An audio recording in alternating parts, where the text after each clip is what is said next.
If you want to trade like institutional traders, getting accurate entries by aligning market structure with supply and demand zones, there's one powerful concept you also need to understand: liquidity. So, in this video, I'll walk you through a clear 6-step formula that will help you spot liquidity and use it to improve your entries, just like the institutions do.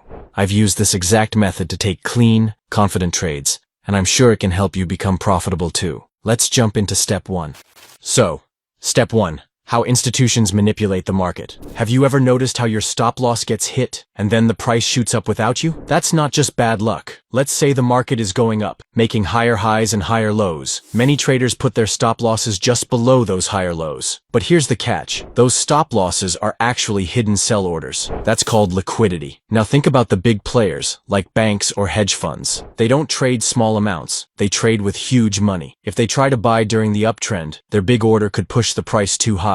So, what do? They look for spots where lots of sell orders are waiting, like under those higher lows, and they push the price down just enough to trigger those stops. When the sell orders hit the market, the big players quietly buy them up. Then the price moves back up, and they're in the trade without causing a big move. The next place they're aiming for? The stops above the last high, where short sellers put their stop losses. The price moves up quickly to that level, and the big players use that area to sell and take profit. This is the pattern. They enter when others are scared, and exit when others are chasing. As traders, we don't need to predict every move. We just need to learn how to follow what the big players are doing by reading the trend, spotting strong areas, and watching for liquidity. Once we do that, we stop guessing and start trading with real purpose. Now that we understand what liquidity is and how big players use it to enter or exit quietly, the next step is using that knowledge to build smart trades. This is where everything starts to connect. Every trade we take is built on 3 key pillars: market structure, zones, and liquidity. Let me show you how they work with a simple downtrend example. Imagine prices moving lower on the 15-minute chart, forming lower highs and lower lows. That's structure, our first pillar. It tells us we're in a downtrend, so we focus only on sell setups. No guessing, no going against the flow. Structure gives us direction. Now price pulls back into a supply zone, an area where sellers were strong before. That's our second pillar. Zones. They help us spot likely turning points. But here's what most traders overlook. Not all zones are strong. This is where the third pillar, liquidity, changes the game. Right before the supply zone, we see a clear row of equal highs. This tells us that liquidity is building, and that many early buyers have their stop losses there. This makes the area attractive for big players who want to place large sell trades without moving the market too much. So they let the price rise just enough to hit those stop losses, which triggers buy orders. At that moment, they sell into those buys. Once done, and the trend continues. This move isn't random. The market structure shows the direction. The zones show where it might happen, and the liquidity tells us when.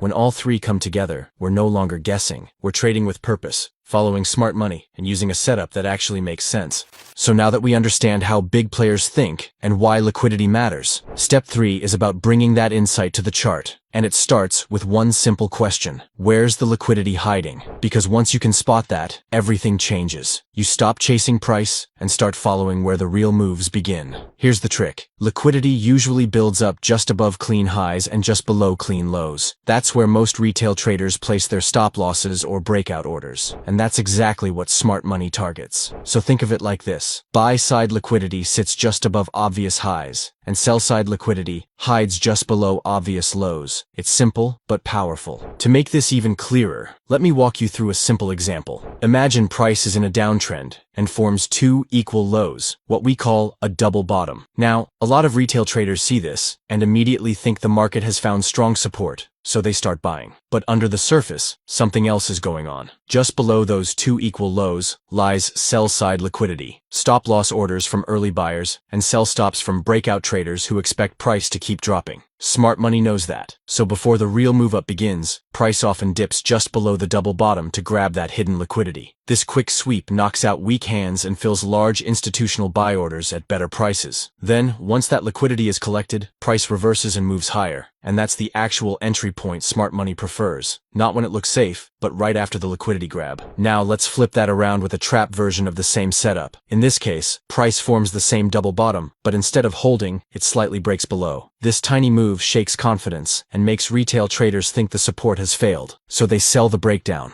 placing their stop losses just above the structure. But again, this is a setup smart money loves. They sell into that breakdown, not to follow the move, but to collect the liquidity sitting below. Once they've scooped up all those stop orders, price doesn't continue lower. It flips and launches upward, catching breakout sellers completely off guard. And this shows us something really important. Not every breakdown is real. Many are carefully crafted fakeouts designed to trap traders who chase price without understanding what's really happening. Another example is when price forms a strong low, then gives a small bounce and pulls back again. Retail traders often look for a breakout above the minor high that forms after the bounce, thinking that's their signal to enter. But smart money is watching something else. They're eyeing the liquidity sitting just below that strong low. That's where a lot of stop losses are stacked, creating another pool of sell-side liquidity. What usually happens is price dips below that strong low, grabs the liquidity, and may even tap into a small demand zone sitting just underneath. That's where institutional buyers are waiting. Right after that, price quickly reverses and pushes higher, giving smart money a perfect entry while retail traders are either stopped out or still waiting for a breakout that already left without them. Now apply the same logic to the next three patterns. Start by spotting clean swing highs and lows. If a level looks obvious, it's likely important. You don't need a chart full of indicators, just clarity. Big players leave clues in how price reacts around key levels, not in random candles. Always ask yourself, if I were managing billions, where could I place large orders without being noticed? That's where liquidity hides, and where real setups begin. Now that we know where liquidity hides, just above the highs and below the lows, let's go one step deeper. How does the liquidity get there in the first place? This is where step 4, inducement, comes in. And this part is really important, so pay close attention.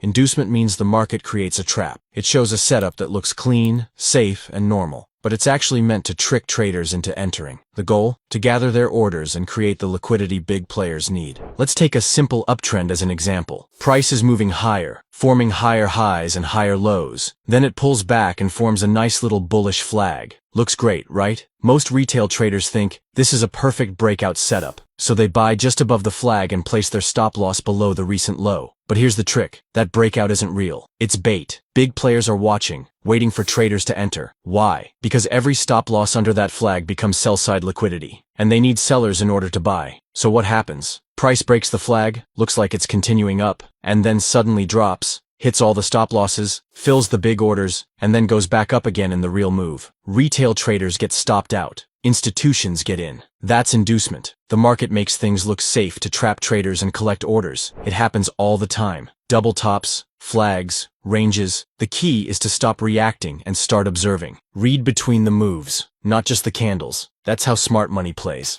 Step 5. The high confluence POI setup. Aligning past confirmation with present inducement. Alright, this is where everything we've learned really starts to come together. We're no longer just spotting liquidity or reacting to price. We're now combining past confirmation with present inducement to create a complete high confluence trade setup. Let's break it down step by step using a simple uptrend example. Imagine the market is trending upward, forming clear higher highs and higher lows. Everything looks bullish at first. Then suddenly, price aggressively pushes above a previous high. It looks like a breakout, but it doesn't last. Instead, price quickly reverses and drops sharply. That's your first big clue. It wasn't a real breakout. It was a liquidity grab. Just above that high were stop losses from early sellers and buy stops from breakout traders. Smart money knows this, so they push price up, collect all that liquidity, and then reverse the market. This sharp move creates what we call a sweep zone, the area where smart money likely sold heavily into that buying pressure. After the sweep, price breaks below the last higher low. This is your change of character, a clear break in structure that signals the uptrend might be over. Now you have past confirmation, a sweep, a reversal, and a structure break. Together, these signs give you a strong directional bias, showing that smart money has likely taken control and flipped the market from bullish to bearish. But that's only half of the setup.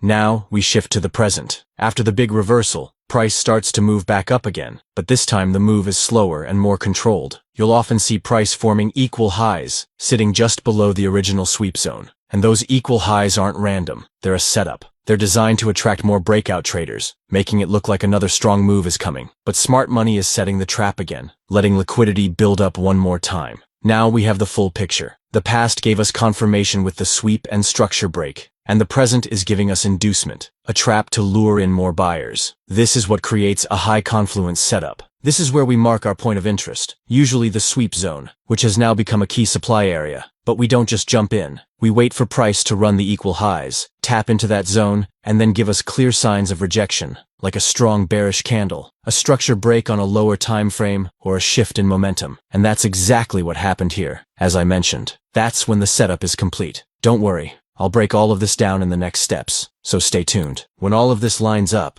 the sweep, the change of character, the inducement, and the reaction at the point of interest, that's your A+ setup. You're not guessing anymore. You're reading the story the market is telling, and you're trading in sync with smart money. This approach gives you real clarity. You're using the past for confirmation, the present for anticipation, and the POI for execution. It's clean, it's logical, and it works. That's the power of a high confluence setup. Now, let's get into the final step, execution. Liquidity is only ever used to precisely time your entry, nothing more. First, you must clearly identify the market structure. Then, carefully mark out your key supply and demand zones. Only after that should you even consider liquidity. If you skip this sequence and enter just because you spot liquidity, chances are you'll take a loss. That's why I've already made full videos on market structure and supply and demand. Make sure to check those out first if you haven't already. Now remember, all the analysis in the world means nothing without proper execution. That's where mechanical entry models come in. They give you fixed rules to stay consistent and avoid emotional mistakes. I'll walk you through 3 types: aggressive, balanced, and conservative, so you can find your fit and trade with confidence. Entry Model 1, the aggressive limit order. This is the fastest way to enter a trade, and it often gives you the best risk to reward. At this point, you've done your analysis, found a strong POI, point of interest, and see clear signs of inducement building just before it. Maybe there's a clean structural low sitting right above your zone, which means liquidity is likely sitting there, perfect for smart money to take advantage. So instead of waiting for confirmation, you take the proactive route, refine your POI, maybe down to a smaller order block or a tighter imbalance,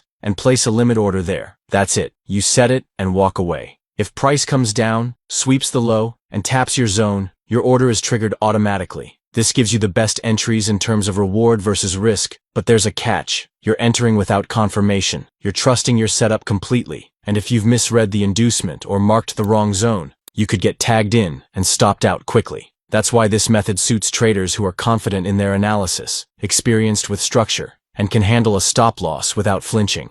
Entry Model 2, the balanced trailing entry. This one strikes a nice balance. It's a little safer than a blind limit order, but still fast enough to catch a great entry without chasing price. The setup is the same. You've marked your POI, and you see clear inducement right in front of it. Maybe there are equal lows, or a recent swing low sitting just above your zone. You know liquidity is building. But instead of placing a limit order and walking away, you wait. You let price do its thing. First, you want to see it sweep that liquidity. Once the sweep happens, watch for signs of rejection. Maybe a big wick, a strong bearish candle, or even a quick internal break of structure. That's your signal. Now instead of jumping in right there, you start trailing your entry just behind the candles as price reacts. You're not trying to catch the exact bottom, you're waiting until the sweep shows clear signs of rejection, then jumping in with momentum on your side. It's still an aggressive entry, but with a touch of confirmation. And sometimes, that small bit of extra confidence is exactly what you need to pull the trigger. Entry Model 3, the conservative confirmation entry. This is the safest and most patient way to enter a trade. Perfect for traders who want solid confirmation before committing. Here, you let everything play out first. Price sweeps the inducement, taps into your POI, and you wait, not rushing in. What you're looking for is a clear shift in structure. If you're planning to go long, maybe you see a break above a recent high, or on a lower time frame, you spot a solid market structure shift that confirms buyers are stepping in. Only after that confirmation do you get ready to enter, and even then, you still wait for a pullback. Maybe price creates a new demand zone, leaves behind a fair value gap, or aligns with a key Fibonacci level. That's your entry spot. This model gives you a high probability of success because you're entering after the reversal is clearly confirmed and the trade has proven itself. The downside is that sometimes price just takes off and never comes back for a pullback, meaning you might miss the move entirely. But if your main goal is to be right more often, not to catch every move, this method can bring you peace, confidence, and long-term consistency. Let's quickly recap the 3 entry models. There's no one-size-fits-all answer, as each method has its pros and cons. What really matters is choosing the one that fits you, your personality, mindset, and comfort with risk. Backtest it, learn it inside out, and most importantly, Stick with it, because when it comes to execution, clarity and consistency will always beat trying to be perfect. Before you go, let me remind you of something really important. Don't rush into trading liquidity just yet. Take a step back and make sure you truly understand the foundation, market structure, supply and demand zones, and how to spot high-probability setups. Not the weak or random ones, but the ones that align with smart money principles. That's where your real edge begins to form. So, what's the next step? The next video is right here. Go ahead and click it to continue learning how to trade the smart way.